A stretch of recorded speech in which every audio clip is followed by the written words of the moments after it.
Operation Market Garden was a bold gamble to end the war before Christmas, the largest airborne operation in the history of the world. There'll never be another one like it, and it failed. More soldiers died on the first day than the Americans have lost in the entire Iraq War.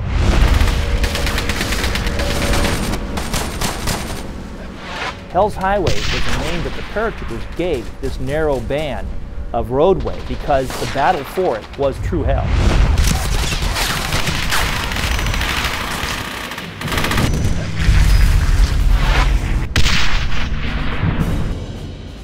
Why make a video game about a battle where the guys that you're becoming, the allies, lose? Why do that? Because of the strategic defeat, I think this is one of the most interesting stories. It's not your usual story where at the end there's a victory parade and everyone has patted each other on the back and said, wow, we did it. That kind of backdrop where things don't always work out makes for some very interesting opportunities for storytelling.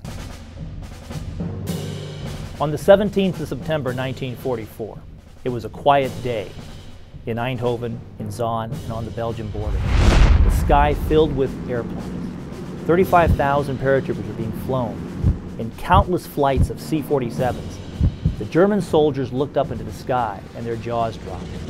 We're heading into Holland and opening up a goddamn highway. Operation Market Garden was a pretty bold plan. The big pitch was we'll just march right into Berlin, you know, and that's a long march.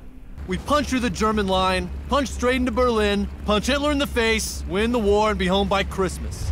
They were going to drop a carpet of paratroopers to seize the bridges across the canals in Holland that led along a very thin road all the way to the Rhine River, 60 miles in length. The Germans were certainly not ready to just allow that to happen. Everything had to go according to plan, and if any one aspect of it failed, the whole thing would just start to unravel. In military operations, very seldom does everything go right. Germans! Find cover! Now! Move! The German army pulled off a miracle. They happened by chance to place 2 tank divisions in Holland to rest and recuperate. Going in, it was planned that we were just fighting old men and young boys. They didn't plan to fight 2 whole divisions of tanks. A German tank is a pretty impressive thing in 1944. Between that and the weather and all the mist drops and the lack of reinforcement drops, just couldn't hold on to anything. This is Kick Off Blue! There's Jerry all over! We need support now! Not supplied, not equipped, starving, hungry, wet, cold, tired, and getting killed. Bob! Bob! Once the Germans understood what was going on, they immediately counterattacked. They surrounded the corridor and they crushed it. They were way behind enemy lines, they were outnumbered, the paratroopers were on their own.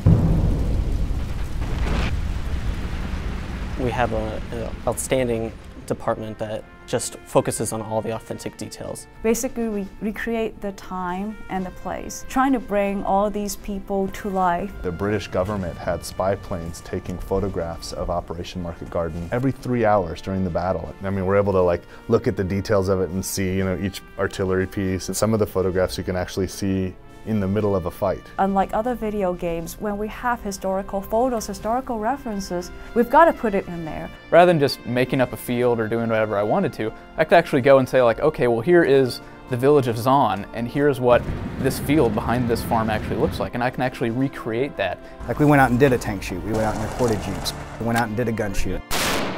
We did things like that to make sure that it was as close to being what it should be. I've even taken them out on a field training exercise where they had an opportunity to actually practice being soldiers. We would find more photos of really intense situations, guys carrying other guys, or guys wounded or even dead soldiers on the side of the road. And it's this guy's buddy is dead, and there's a story there behind that photo, and that's what we're trying to get across. Some of the stories we learned from the veterans were just grim. The kind of stuff you actually can't retell. The guy who picked up his friend's gun and it wouldn't fire because his friend's brain matter was stuck in the breech. We met with George Kuskamaki, who wrote many great books on World War II, but he told us of moving into the outskirts of Zaan. They entered a small barn and they had seen a Dutch civilian, a teenage girl who had been hung by the Germans.